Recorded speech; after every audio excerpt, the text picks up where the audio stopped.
ప్రధాని మోదీతో Telangana CM Revanth Reddy deputy CM Bhatti Vikramarka భేటీ అయ్యారు. తెలంగాణలో కాంగ్రెస్ ప్రభుత్వం ఏర్పాటు తర్వాత మర్యాదపూర్వకంగా కలిశారు.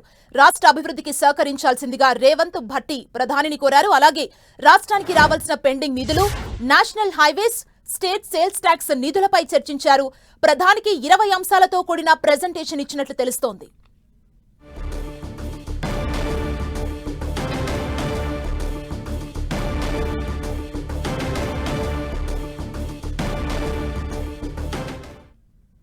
ప్రధాని నరేంద్ర మోదీతో Telangana CM Revanth Reddy, deputy CM Bhatti Vikramarka భేటీ అయ్యారు.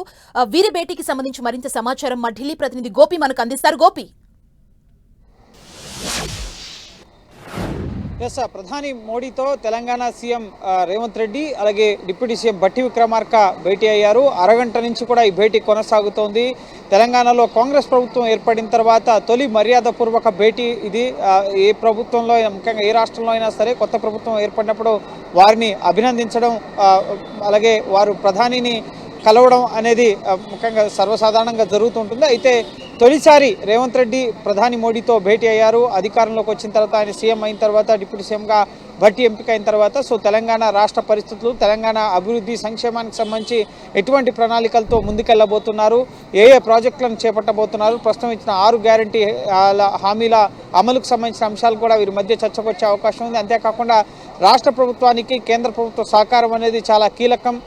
ప్రస్తుతం రాష్ట్రం ఉన్న ఆర్థిక పరిస్థితుల నేపథ్యంలో పూర్తిగా గత ప్రభుత్వం అప్పుల కుప్పగా రాష్ట్రాన్ని తయారు చేసిందన్న విమర్శలు ఇటీవల రేవంత్ రెడ్డి అసెంబ్లీ వేదికగా చేశారు. వైట్ పేపర్స్ని రిలీజ్ చేసిన పరిస్థితి ఉంది. కాబట్టి ప్రస్తుతం కేంద్ర పథకాలకి, అలాగే కేంద్ర ప్రభుత్వ పథకాలకి కేంద్ర నిధుల వాటా, అలాగే రాష్ట్ర ప్రభుత్వం చేపట్టబోయే పథకాలకు కూడా కేంద్రం ఆర్థిక సహకారం అందించాలి అన్న విషయాల్ని ప్రధాని వద్ద ప్రస్తావించబోతున్నట్లుగా తెలుస్తోంది. ఒక 20 అంశాలతో కూడిన ఒక రిప్రజెంటేషన్ సైతం ప్రధానికి ఈ తొలి భేటీలోనే ఇచ్చే అవకాశం ఉంది. అయితే ఈ భేటీ తర్వాత రేవంత్ రెడ్డి మీడియాను అడ్రస్ చేస్తారా, లేక ఏదైనా మీడియా రిలీజ్ ఇస్తారా అనేది మనం వేచి చూడాల్సి ఉంటుంది. ఎందుకంటే జనరల్గా ప్రధాని మోడీని కలిసిన తర్వాత గతంలో కేసీఆర్ ఎటువంటి మీడియా ఇంటరాక్షన్ ఉండేది కాదు. అలాగే జగన్మోహన్ రెడ్డి ఆంధ్రప్రదేశ్ ముఖ్యమంత్రి కూడా ఎటువంటి మీడియా ఇంటరాక్షన్స్ చేయలేదు.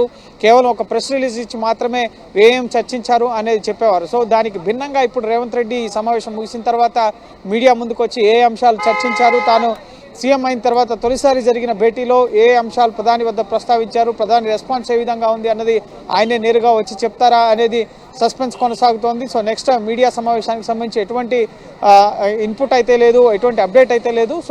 రాష్ట్రానికి సంబంధించిన అంశాలతో పాటుగా ప్రస్తుతం కాంగ్రెస్ ప్రభుత్వం చేపట్టబోయే కొత్త ప్రాజెక్టులు, పథకాలు, వీటన్నింటినీ ప్రధానికి వివరించడంతో పాటుగా గత ప్రభుత్వం తీసుకున్న ప్రాజెక్టులపైన కూడా ఎంక్వైరీస్ ప్రధానిని అడిగే అవకాశం ఉంది. గతంలో కాళేశ్వరం ప్రాజెక్టుకి సంబంధించిన ఎంక్వైరీ చేయాలని చెప్పి ప్రధానికి లేఖ రాశారు రేవంత్ రెడ్డి. అలాగే మిషన్ కాకతీయ, మిషన్ భగీరథల్లో కూడా అవినీతి జరుగుతోంది అని చెప్పి, ప్రాజెక్టుల వారీగా అవినీతి జరుగుతుందని చెప్పి కూడా అనేక ఆరోపణలు బీఆర్ఎస్ ప్రభుత్వంపై చేయడం జరిగింది. వీటిపైన ఇప్పుడు ఎంక్వైరీ కోరతారా, లేక రాష్ట్ర ప్రభుత్వం వీటిపైన ఎంక్వైరీ చేస్తుందా అన్న చర్చ కూడా ప్రస్తుతం జరుగుతోంది. ఓవరాల్గా అయితే ప్రస్తుతం నూతన ప్రభుత్వం తీసుకునే పథకాలు, ప్రాజెక్టులకు సంబంధించిన అంశాలతో పాటుగా ఇటు కేంద్రం నుంచి రావాల్సిన నిధులు, గ్రాంట్లు, అలాగే విభజన చట్టంలో పొందుపరచబడిన అంశాలకు సంబంధించిన త్వరగా నెరవేర్చాలనే అంశాలను కూడా ప్రస్తుతం ఈ సమావేశంలో ప్రధాని మోడీని ఇటు రేవంత్ రెడ్డి కోరే అవకాశం ఉంది. అలాగే భట్టి విక్రమార్క కూడా ఈ సమావేశంలో పాల్గొన్నారు. రాష్ట్ర ఆర్థిక పరిస్థితితో పాటుగా నెక్స్ట్ ఎటువంటి ముఖ్యంగా స్టెప్స్ తీసుకోబోతున్నారు అన్న అంశాలకు సంబంధించి కూడా ఒక క్లారిటీ వచ్చే అవకాశం ఉంది. కేంద్రంతో గత ప్రభుత్వం కొంత 2021 తర్వాత అంత సఖ్యతగా మెలిగిన పరిస్థితి లేదు. ఇప్పుడు 2 ఏళ్ల తర్వాత తెలంగాణ నుంచి ఒక ముఖ్యమంత్రి ప్రస్తుతం భేటీ అనేది ముగిసింది. చూడొచ్చు విజువల్లో రేవంత్ రెడ్డి ప్రధాని మోడీతో భేటీ అనేది ముగిసింది. సుమారు అరగంట పాటు ఈ సమావేశం అనేది కొనసాగింది. ప్రధాని మోడీతో ఇటు తెలంగాణ ముఖ్యమంత్రి అయిన తర్వాత తొలిసారి ఇటు రేవంత్ రెడ్డి ప్రధాని మోడీని కలిసి రాష్ట్రానికి సంబంధించిన అనేక అంశాలపైన రిప్రజెంటేషన్స్ ఇచ్చారు.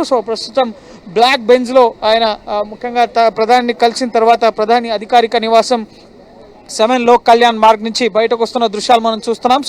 అరగంట పాటు సుదీర్ఘంగా మర్యాదపూర్వక భేటీ అయినప్పటికీ కూడా అనేక అంశాలు వీరి మధ్య చర్చకు వచ్చినట్లుగా తెలుస్తుంది. తెలంగాణ ప్రభుత్వం ఇప్పుడు ప్రజల సంక్షేమానికి తీసుకుంటున్న చర్యలు కానీ, కొత్త 6 గ్యారంటీల అమలుకు సంబంధించిన అంశాలు కానీ, అలాగే గత ప్రభుత్వం తీసుకున్న నిర్ణయాలపైన కూడా ఏ అంశాలు కొత్తగా వెలుగులోకి వచ్చాయి, వైట్ పేపర్స్ను రిలీజ్ చేసిన సందర్భంగా ఏ అంశాలు వెలుగులోకి వచ్చాయి, సో వాటన్నిటికి సంబంధించి తెలంగాణ ప్రభుత్వం ఏం చర్యలు తీసుకోబోతుంది, అలాగే కేంద్ర ప్రభుత్వం నుంచి ఎటువంటి సహకారం కోరావు అన్న అంశాలకు సంబంధించి మరి కాసేపట్లో స్పష్టత వచ్చే అవకాశం ఉంది. మీడియాను అడ్రస్ చేస్తారా, లేక ఏదైనా ప్రెస్ రిలీజ్ ద్వారా ఈ భేటీకి సంబంధించిన వివరాలు వెల్లడిస్తారనేది మనం వేచి చూడాలి. సో ప్రధానితో భేటీ అనేది ముగిసింది. నెక్స్ట్ ఏఐసిసి పెద్దలతో ముఖ్యంగా రేవంత్ రెడ్డి అలాగే బట్టి విక్రమార్క సమావేశమయ్యే అవకాశం ఉంది.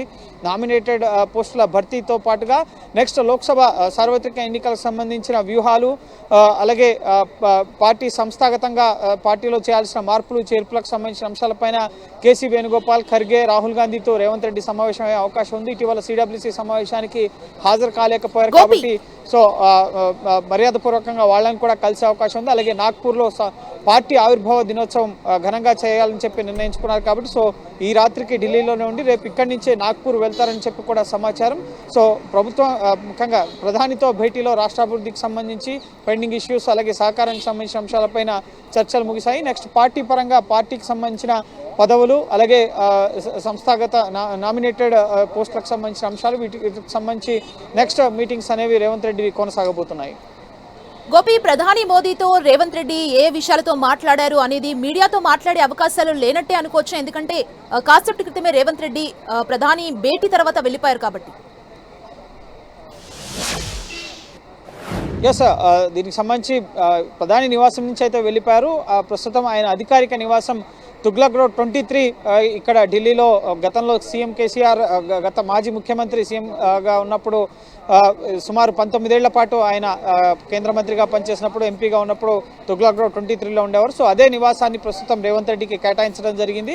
సో అక్కడ అధికారిక కార్యకలాపాలు రేవంత్ రెడ్డి అధికారులతో సమీక్షా సమావేశాలు కానీ, బట్టి విక్రమార్కతో ఈ మీటింగ్ తర్వాత చేయాల్సిన కార్యాచరణకు సంబంధించి అక్కడే చర్చించే అవకాశం ఉంది. అయితే మీడియా ఇన్విటేషన్ అనేది ఇప్పటివరకు ప్రధానితో మీటింగ్ తర్వాత ఈ సమావేశంలో ఏం చర్చించారు అది వెల్లడించడానికి మాత్రం ఎటువంటి మీడియా సమావేశం ఏర్పాటు చేయలేదు. ఒక ప్రెస్ రిలీజ్ అయితే ఇచ్చే అవకాశం కనిపిస్తోంది. సో ఇప్పుడు ఉన్న అందరు ముఖ్యమంత్రులు చాలా కొద్ది మంది మాత్రమే ప్రధాని కలిసి వచ్చిన తర్వాత మీడియాను అడ్రస్ చేస్తున్నారు. స్టాలిన్ కానీ, అలాగే కేరళ ముఖ్యమంత్రి పినరయి విజయన్ కానీ, మమతా బెనర్జీ వాళ్ళు కానీ, ఇటువంటి ముఖ్యమంత్రులు మాత్రమే ఇప్పటివరకు ప్రశ్న అడ్రస్ చేసిన పరిస్థితి ఉంది. సో ఇప్పుడు తెలంగాణ ముఖ్యమంత్రి తొలిసారి తాను ప్రధాని కలిసిన తర్వాత రాష్ట్రాంశాలు వివరించిన తర్వాత మీడియాను అడ్రస్ చేస్తారా లేదా అనేది మనం వేచి చూడాల్సి ఉంటుంది. మరి కాసేపట్లో దీనిపైన స్పష్టత వచ్చే అవకాశం ఉంది. అలాగే పార్టీకి సంబంధించిన పెద్దలను కూడా కలిసే అవకాశం ఉన్నట్లుగా తెలుస్తుంది. సో ఈరోజు రాత్రి కూడా ఆయన ఇక్కడే ఉంటారని చెప్పి సమాచారం. సో అధికారికంగా ఒక ప్రకటన అయితే విడుదలయ్యే అవకాశం ఉంది. ప్రధానితో ఏ అంశాలు చర్చించారు, ప్రధాని ఏ విధంగా స్పందించారు, గత ప్రభుత్వ నిర్ణయాలపైన ఏమైనా ఎంక్వైరీ కోరారా, అలాగే ప్రస్తుతం ఉన్న రాష్ట్ర ఆర్థిక పరిస్థితుల నేపథ్యంలో ఎఫ్ఆర్బిఎం లిమిట్ పెంచడంతో పాటుగా గతంలో పెండింగ్లో ఉన్న గ్రాంట్స్ విడుదల చేయడం, 14th finance commission 15th finance commission recommend చేసిన నిధులు విడుదల చేయడం, నీతి ఆయోగ్ సిఫార్సులను అమలు చేయడంతో పాటుగా పెండింగ్లో ఉన్న విభజన చట్టంలో ఉన్న పెండింగ్లో ఉన్న అంశాలకు సంబంధించి ఇటు బయ్యారం స్టీల్ ఫ్యాక్టరీతో పాటుగా ఇటు కాజీపేట రైల్వే కోచ్ ఫ్యాక్టరీ, బీబీ నగర్లో ఉన్న ఎయిమ్స్కి నిధులు, అలాగే గిరిజన విశ్వవిద్యాలయం ఏర్పాటుకి త్వరితగతిన నిధులు విడుదల చేయడం, మెడికల్ ఇన్స్టిట్యూట్స్ మంజూరు చేయడం. సో ఇటువంటి అంశాలకు సంబంధించి కూడా ముఖ్యంగా ఏం మాట్లాడారు, ప్రధాని ఎటువంటి రెస్పాన్స్ ఇచ్చారని మనం వేచి చూడాల్సి ఉంటుంది. సో ప్రధాని దృష్టికి ఇవన్నీ కూడా రిప్రజెంటేషన్స్ రూపంలో వెళ్ళినప్పుడు పిఎంఓ కార్యాలయం ద్వారా వాటి ఫాలోఅప్ అనేది జరుగుతుంది. సంబంధిత మినిస్ట్రీస్కి వాటిని పంపించి త్వరితగతిన ఫైల్ మూవ్ చేయాలని చెప్పి ప్రధాని కార్యాలయం నుంచి ఆర్డర్స్ అనేవి వెళ్తాయి. సో ఇక్కడ ప్రధాని కలిసిన తర్వాత మళ్ళీ సంబంధిత మంత్రిత్వ శాఖలకు వెళ్ళి ఫార్మల్గా వాళ్ళకు కూడా ఒక రిప్రజెంటేషన్ ఇవ్వడం అనేది ఒక ఆనవాయితీగా వస్తుంది. సో దానికి అనుగుణంగా నెక్స్ట్ అమిత్ షాని కానీ, లేక ఆర్థిక మంత్రి నిర్మలా సీతారామన్ కానీ ఏమన్నా కలుస్తారా ఢిల్లీ పర్యటనలో అనేది కూడా మనం వేచి చూడాల్సి ఉంటుంది. ప్రస్తుతం అయితే ఆర్థిక మంత్రి నిర్మలా సీతారామన్ ఢిల్లీలో లేనట్లుగా తెలుస్తుంది. సో చూడాలి ప్రధాని భేటీతో ముఖ్యంగా తెలంగాణకు సంబంధించిన అంశాలకు సంబంధించి ఇక్కడితో ఈ పర్యటన ముగుస్తుందా, లేక ఇంకా ఎవరైనా కేంద్ర మంత్రులను కలుస్తారా అనేది కూడా మనం వేచి చూడాల్సి ఉంటుంది. అలాగే ఏ అంశాలకు సంబంధించి రిప్రజెంటేషన్స్ ఇచ్చారు, ప్రధాని ఏ విధంగా స్పందించారు అన్న దానికి సంబంధించి కూడా అధికారికంగా తెలంగాణ ముఖ్యమంత్రి కార్యాలయం నుంచి ఒక ప్రకటన వస్తేనే వీటికి సంబంధించిన సమగ్ర సమాచారం తెలిసే అవకాశం ఉంది.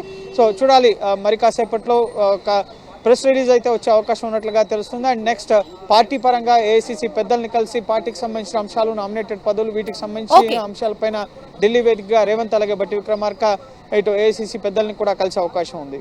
Thank you Gopi.